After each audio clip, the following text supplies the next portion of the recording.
Ok, alors on continue avec l'Isrot, la Shona. Donc, il y a un concept qui peut être correct de dire que si je dis quelque chose en public, alors dans ce cas-là, il n'y a pas de Lachonara. D'accord, le Lachonara serait qu'un truc que j'ai dit en cachette, etc. Exemple type, j'ai écrit un truc sur Facebook. J'ai écrit un truc sur Facebook, c'est pas du Lachonara, c'est un débat public. Alors, si on regarde bien, on voit bien que effectivement, bien de le faire en public, c'est pire encore. C'est-à-dire, tu as fait un Lachonara qui va faire encore plus de dégâts. Donc, il n'y a absolument aucune circonstance atténuante dans le fait de le dire en public. D'ailleurs, au passage, je dis même le fait de le dire devant la personne. Ce n'est pas parce que je l'ai dit devant la personne. Au contraire, c'est encore pire.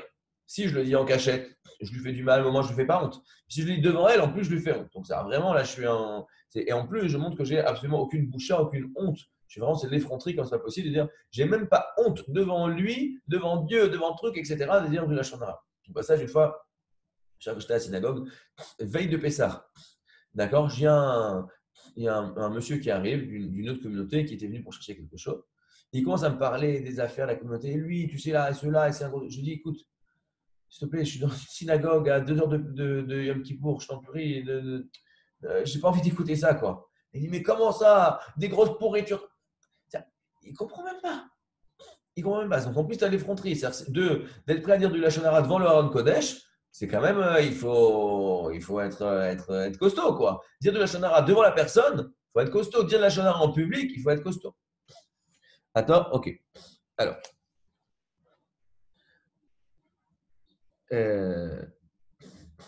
ok.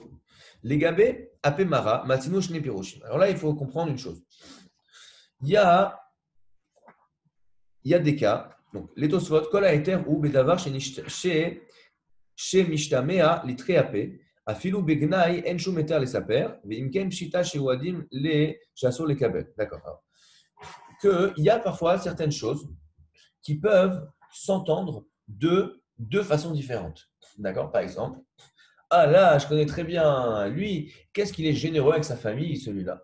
Ça peut s'entendre comme chose de positif, il est généreux avec sa famille, mais ça peut aussi s'entendre dans quelque chose de négatif, qui est qu'il est généreux qu'avec sa famille et il n'est pas généreux avec les autres.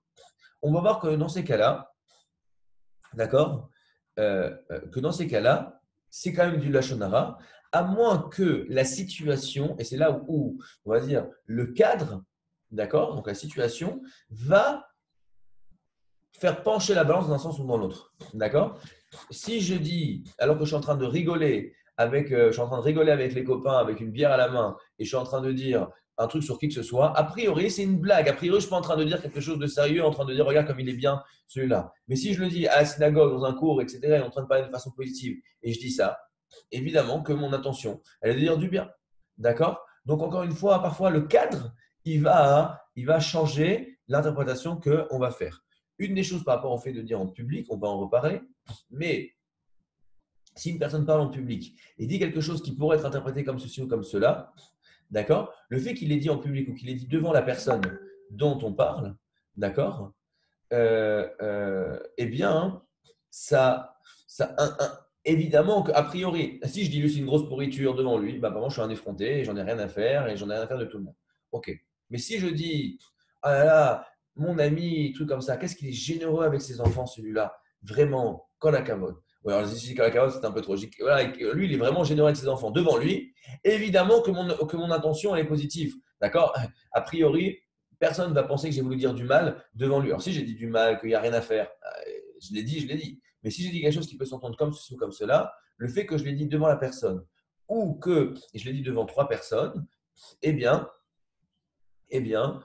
on va interpréter naturellement ce que j'ai dit dans sa phase positive. Ok. Ok. Alors, Mamoutar la sot imameda. Question très importante. Une fois que j'ai entendu du Lachon Hara, qu'est-ce que je peux faire avec l'information que j'ai reçue? Est-ce que je peux agir là-dessus? Est-ce que je ne peux pas agir là-dessus, etc. Av שהזכרנו לאל כמה מקרים שמותר לקבל לשון הרע, אוקיי? דבר פשוט שאין הכוונה שמותר גם לספר לאחרים או להונות אותו בדברים. בוודאי לא עדיף מאילו היה רואה בעצמו שאף שיודע בוודאות שהוא אמת, אסור לספר לאחרים. Chose importante. On a vu dans les cours, ceux qui n'étaient pas là peuvent aller regarder, les cours ils sont enregistrés sur YouTube.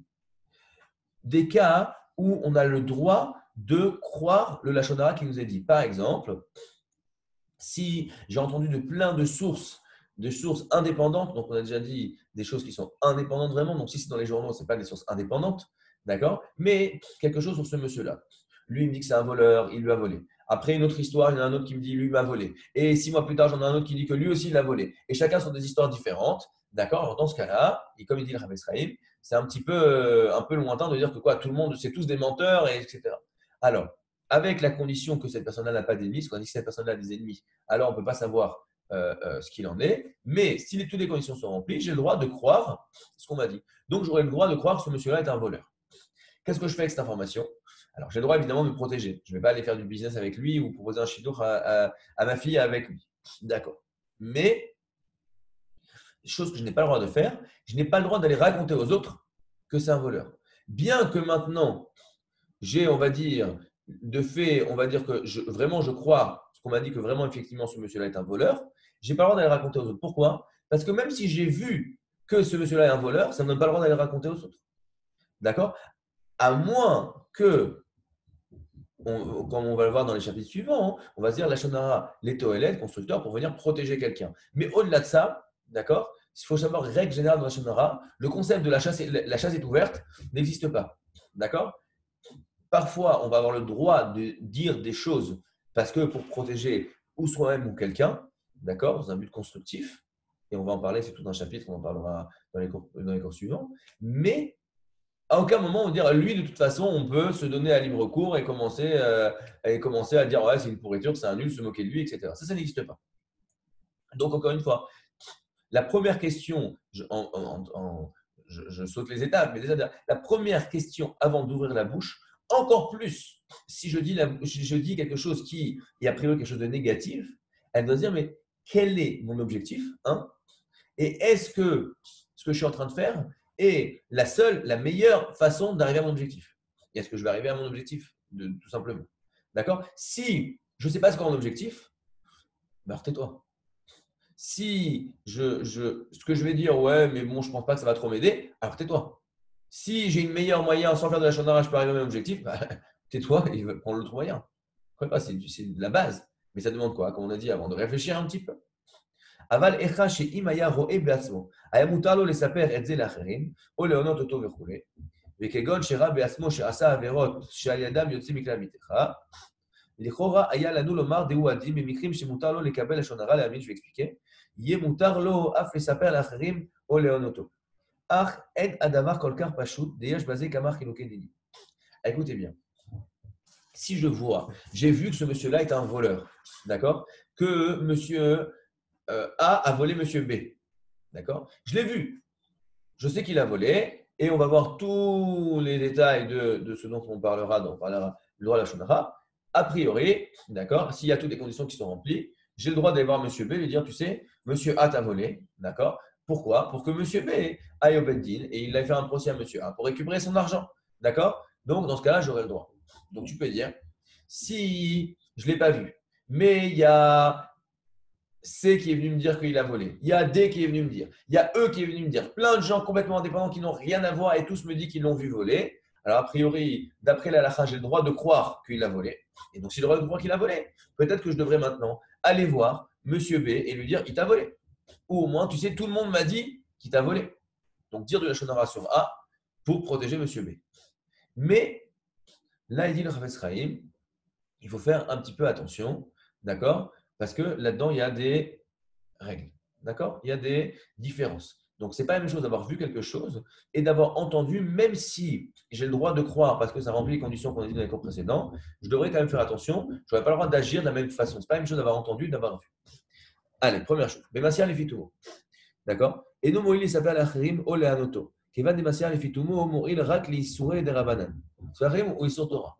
D'accord? Donc, on a dit une chose que si j'ai entendu, quelqu'un m'a dit au passage d'une conversation, il ne se rendait même pas compte que c'était de la shonara, il ne voulait pas me le dire. Au passage, il m'a donné une certaine information sur quelqu'un, qui peut être quelque chose de négatif ou quelque chose qui peut lui amener un dommage. Donc, c'est du la shonara. Ça, effectivement. On a dit que le Chafetz Chaim, il pense qu'on n'a pas le droit de croire, pas le droit d'accepter. Mais il y a certains avis qui pensent qu'on pourrait avoir le droit d'accepter ça parce que tu vois bien que c'est vrai, et tu vois bien que ce bonhomme-là, il n'a pas dit les choses, il ne pensait même pas à ce qu'il disait. D'accord? Quoi qu'il en soit, même selon les avis qui penseraient que j'aurais le droit de croire, je n'aurais pas le droit de le répéter aux autres. Parce qu'encore une fois, je n'ai le droit de croire que du bout des doigts, cette chose-là. D'accord. Alors maintenant, de prendre ça et de le répéter aux autres, ça non. Ok. Ok. Maintenant, donc on a parlé. Maintenant, mitzad sheni, areba magma gmar pasachim, mevoar shemutar les rabots lisno auto. Mais caché, machna, ולכאורה יש לומר, דשני אחד דלא עושה לו שום דבר, אלא רק שונא אותו בליבו, מה שאין כן הטעם דנמנע לשלם הכתובה שעושה לו הפסד בפועל. נמצא שאש לחלק, בין אם הוא דבר שעושה לו בפועל, ובין אם לא עושה לו מעשה בפועל, רק נוהג דבר בינו לבין עצמו. D'accord? Donc, dans quelle mesure j'aurai le droit de croire des choses dans les cas, s'il y a tout ce qu'on a dit avant, dans les cas où j'aurai le droit de croire, on parle de croire pour après changer mon regard sur lui. Maintenant, de faire quelque chose où seul moi sais que c'est à cause de ça que je le fais. Mais de venir lui faire du mal, lui faire un dommage, lui faire honte, parler contre lui, dire à ses employés d'arrêter de bosser pour lui, dire à ses fournisseurs, si je viens faire un acte concret, eh bien dans ce cas-là, je n'aurai pas le droit de le faire. C'est-à-dire que ce que j'ai le droit de croire dans certains cas, c'est de croire pour changer mon regard sur lui. Pas de croire pour venir agir et venir lui causer des dommages. D'accord? Alors, ok. Bedvarim Anikarim. On a déjà dit la dernière fois, d'accord, que avec l'histoire de David, on ne va pas raconter toute l'histoire, mais avec l'histoire de David Améler, que si on me dit quelque chose, on me dit, tu sais, lui, il t'a volé. A priori, je n'ai pas de raison de le croire. D'accord? C'est du Lachon Hara. D'accord? Maintenant, j'ai le droit d'aller commencer un peu à mener mon enquête. Et je vois qu'effectivement, on me dit, je sais pas, j'avais un sido. On me dit, c'est lui qui te l'a pris. D'accord? Et j'arrive, je vois qu'il est en train de prier exactement dans le même sido. Et il y a exactement la même marque à la page 48. Et qu'à la page 52, il y a exactement la même tâche que j'avais mis quand j'avais 12 ans. Et que, d'accord? Au bout d'un moment, je dis, ok, bon, d'accord. Clairement, il m'a volé. D'accord? Donc, dans ce cas-là, j'aurais le droit, après avoir vérifié, entre guillemets, les faits, d'accord? Je n'ai pas fait une vérification à 100%, je n'ai pas pris la main dans le sac, mais une fois qu'on m'a dit, et j'ai vu que les éléments disent, ok, c'est vrai cette histoire, d'accord? Alors, j'aurai le droit de croire le Lachon Hara qu'on m'a dit au début. Dans ce cas-là, on aura même le droit de le répéter aux autres si c'est les toilettes dans un but constructif. C'est-à-dire que j'aurai le droit, vu que j'étais voir des éléments tangibles, même si je ne l'ai pas vu voler, le fait que lui me dit qu'il l'a vu voler, et moi, j'ai vu que concrètement, il a l'air d'avoir mon livre dans les mains, alors j'aurai le droit de croire, et j'aurai même le droit de raconter ça aux autres, avec évidemment, et ça c'est très important, avec toutes les conditions qui me donnent le droit de dire de Lachon Hara constructif qu'on va voir dans le prochain chapitre. D'accord? Gadol. Est-ce que j'ai le droit maintenant de lui faire honte, des choses comme ça? A priori, non. Mais comme makom, j'ai le droit, et ça c'est quelque chose qui est très important. D'accord? Les klal gadol ou bebeddin lo mo'il dvarim nikarim kedaita bebadra. D'accord? Des imnimsa. Donc, le fait que j'ai des éléments, tous ces éléments-là, imaginons comme ça. J'ai perdu mon livre. Et je vois un monsieur qui a exactement le même livre que moi, les mêmes marques, les mêmes trucs, etc. Mais je n'ai pas de preuve qu'il me l'a volé. Je vais à un Beddin, je dis, regardez, j'ai perdu mon livre. Il était là. Et maintenant, il a un livre qui est exactement le même que le mien. Et oh, s'il vous plaît, dites-lui de me rendre mon livre. D'accord? Au niveau du Beddin. Le Beddin, écoutez, monsieur, effectivement que le cas a l'air votre cas a l'air assez solide. Mais nous, on ne juge pas sur des éléments, sur de la présomption. Nous, on juge sur des faits. C'est quoi les faits? Deux témoins. Il n'y a pas de témoins. Je suis désolé, monsieur, je ne peux pas. Ce n'est que la présomption. Je vous comprends que vous soyez énervé contre lui, mais je ne peux pas venir maintenant lui dire du vendre le livre. Donc, vu que devant un beddin, le fait que je vois des éléments qui ont l'air de me dire que tout coordonne pour dire que effectivement il m'a volé, ne suffit pas à venir prendre le livre à la personne, de lui faire perdre de l'argent, de lui faire un dommage. Ça sert à quoi? Ça sert à éventuellement à dire maintenant, j'ai le droit de dire ce personne-là, je ne veux plus te parler, c'est plus mon copain, etc. Et je ne transgresse pas l'interdit de Rechilut en ayant écouté du mal sur lui. Pourquoi? Parce que comme je vois qu'effectivement c'est vrai, et vu que c'est vrai, d'accord, vu que ça me semble très vrai, j'ai pas envie d'être copain avec un bonhomme qui m'a fait ça, j'ai le droit de plus être copain avec lui. Mais est-ce que j'ai le droit maintenant d'aller et lui piquer son livre ou d'aller lui casser, lui crever les pneus de sa voiture? Réponse non. Donc si déjà, si j'ai vu ces choses-là d'un bedding, ça ne marche pas, même chose avec le Lachon Hara. Si on m'a dit, lui, il t'a fait ça, lui, il t'a fait un dommage, et donc, et que tu as été remarqué, tu as été voir des choses et tu as plein d'éléments qui convergent vers le fait de dire oui, effectivement, c'est lui qui a fait le dommage, je n'aurai pas le droit de me faire justice moi-même. Qu'est-ce que j'aurai le droit de faire? De dire écoute, monsieur, je ne veux plus travailler avec toi. Je travaille avec toi. D'accord? Je t'ai pas fait, j'ai mon droit de travailler avec qui je veux. Moi, je peux travailler avec toi. D'accord? Mais est-ce que j'ai le droit maintenant de dire, bah, tu sais quoi, je suis sûr que c'est toi qui m'as cassé ma voiture. Bah, tu sais quoi, l'argent que tu avais déposé chez moi, je ne te le rends pas. D'accord? Ça, je n'ai pas le droit. Parce que tu n'as pas le droit. Parce que, encore une fois, ce n'est pas une preuve que ça s'est passé comme ça, mais tu as le droit de croire que ça s'est passé comme ça. Encore une fois, on dit des choses très, très fines. D'accord? Donc, si on reprend sur les différents degrés, on vient, on me dit quelque chose, lui c'est un voleur, j'en sais rien, c'est vrai, c'est pas vrai. Je n'ai pas le droit de croire que c'est un voleur. Je n'ai pas le droit de changer mon regard sur lui, mais j'ai le droit de me protéger d'un dommage. J'ai le droit d'être, ça s'appelle crochèche. C'est-à-dire qu'on me dit que c'est un voleur. Si c'est un pauvre, je dois continuer de donner la tzedaka. D'accord? Le fait qu'on me dise que c'est un voleur, je n'y crois pas. Ce n'est pas un voleur, c'est un pauvre qui a besoin. La tzedaka, je continue de lui donner.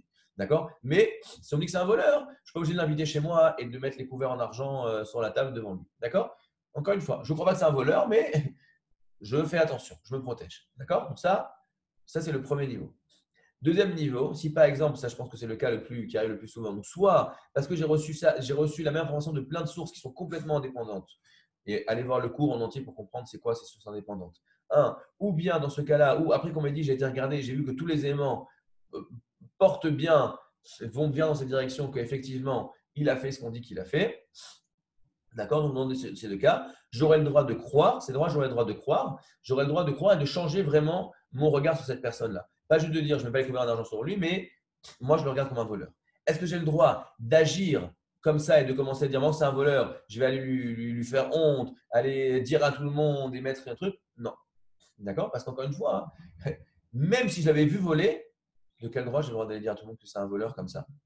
De quel droit? Pour protéger les gens. D'accord? Pour protéger les gens, ça existe, mais il y a toute une série de conditions qui viennent pour protéger les gens. Ce n'est pas pour protéger les gens, c'est stam comme ça. Pas parce que quelqu'un est un voleur qu'on a le droit de se moquer de lui en public et commencer à dire c'est un voleur partout. Amari Beshoresh Kakat, Katab Dafilu Umdena Rabba Lomoil. Dekmo d'Amrinan Bedine Fashon Sanrin, écoutez bien. Même si, attends, je ne comprends pas, j'avais laissé 500 € sur la table. Dans la pièce, il n'y a que toi et moi.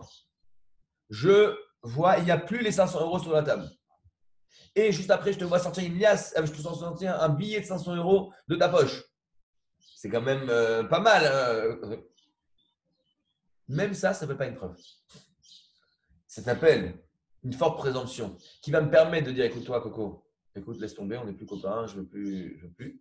Mais ce n'est pas quelque chose qui va me permettre d'aller raconter à tout le monde que c'est un voleur, d'aller lui voler à mon tour, d'aller lui faire du mal, etc. Pourquoi? Écoutez bien ce qu'elle nous raconte avec moi dans Sanhedrin. Bechad sheratz achar chavero, lechorva ve'ratzi acharav, umatzati cherev beyado ve'arug meparper, ve'damu metaftef, ve'amrinan sham shelo mechayim mita. Écoutez bien, un cas complètement fou de la Gemara. Il arrive avec une épée dans la main. Il court après dire je vais te tuer, je vais te tuer. Et moi, je le vois comme ça. Je dis non, mais arrête, ne le tue pas, ne le tue pas. Si, je vais le buter, celui-là. Et il court, à un moment, hop, il tourne et je ne le vois plus une seconde. J'arrive une seconde après, qu'est-ce que je vois? Je vois celui qui se faisait courir après avec l'épée, l'épée dans le cœur, plein de sang, et l'autre au-dessus de lui en train de lui dire c'est ce qui t'a tué, c'est ce que tu mérites, c'est ce que tu mérites. Est-ce que dans ce cas-là, on peut prendre le tueur et dire vous êtes un tueur et on va te faire la punition qui revient à un tueur? Réponse de la Gemara, non. Ça n'est pas une preuve. Ce n'est pas une preuve à 100%. Ah ben, tu te moques de moi. Ok. Est-ce que j'ai le droit maintenant de regarder ce bonhomme-là, de me comporter avec lui, c'est-à-dire comme un tueur? Oui. Mais est-ce que j'ai le droit de venir et lui faire une peine, une sentence de tueur? Non. D'accord? Donc, on voit bien que même des éléments de présomption forts vont me permettre à moi de dire attends, il se passe quelque chose ici. mais ne vont pas me permettre de me comporter comme si c'était un fait avéré que c'est ça qui s'est passé. Ok. Quel adin beine mamonot afino aya umdena rabba kehai lo mechavim le de alpi shne edim amar achmana.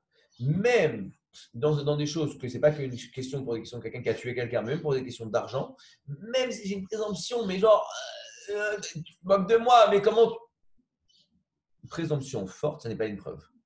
Une présomption forte peut me permettre de dire je ne veux plus travailler avec lui, je ne veux plus être copain avec lui, je ne veux plus lui parler. D'accord. Mais une présomption forte ne peut pas me permettre d'aller lui prendre de l'argent ou d'aller me moquer de lui ou d'aller lui causer un dommage. Au comment chez Bebedin, l'oposkim al-smar edim sheredu alumdena. Donc, de la même façon que dans un beddin, si il y a deux témoins qui viennent et qui disent vous avez vu le meurtre, vous l'avez vu voler. Non, mais vous comprenez, il était venu, il le détestait, il a pris. Écoutez, messieurs, ça, nous, on ne peut pas juger là-dessus. Ce n'est pas une preuve. Donc une personne ne peut même pas aller venir dire mais attends, c'est tellement truc, c'est quoi? Je suis sûr qu'il me donne de l'argent, le Badin ne peut pas le faire, je vais aller, je vais me servir. Même lui, il n'a pas le droit de faire ça. Ok. L'école chez Urzak, Moutar les saper la Acherim, il mou d'avoir chez Ilou Ra'a Beatzmo Aya Moutar, ou Moutar Afilou Lehanoto Bedvarim, qui est des Chazina du Megillah. Donc qu'est-ce qui se passe? D'accord? Et on va passer tout de suite au Ilchot Pessah. Que dans un cas où j'ai eu, entre guillemets, des fortes présomptions, je n'aurais pas le droit de répéter aux autres, à moins que ce soit pour les protéger avec toutes les conditions qu'on va donner. D'accord? Par contre, dans un cas où, entre guillemets, ça se répète, c'est tout le monde le dit, lui et lui et lui et lui et lui et lui et lui, dans ce cas-là, j'aurai le droit de le prendre comme un fait et j'aurai le droit de le répéter avec, encore une fois, toutes les conditions qui me permettent de dire du Lachon Hara et pas juste comme ça, chaise ouverte. On continue demain. Demain, on commencera un nouveau chapitre. Excusez-moi, je vous donne tout de suite le jingle de demain.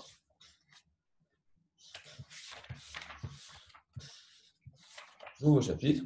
Tchouva, c'est pour Vekablat Lachon Hara. Comment est-ce qu'on fait Tchouva? Une fois que quelqu'un a dit Chazé Shalom du Lachon Hara, on l'a entendu, qu'est-ce que je dois faire? Ça y est, je l'ai dit, donc j'ai entendu. Qu'est-ce que je peux faire? Est-ce que je dois dire à tout le monde j'ai dit du Lachon Hara? Est-ce que je dois lui dire que j'ai dit du Lachon Hara sur lui? Est-ce que je dois lui demander pardon? Est-ce que je dois essayer de rattraper, etc. Tout ça, on le verra au prochain.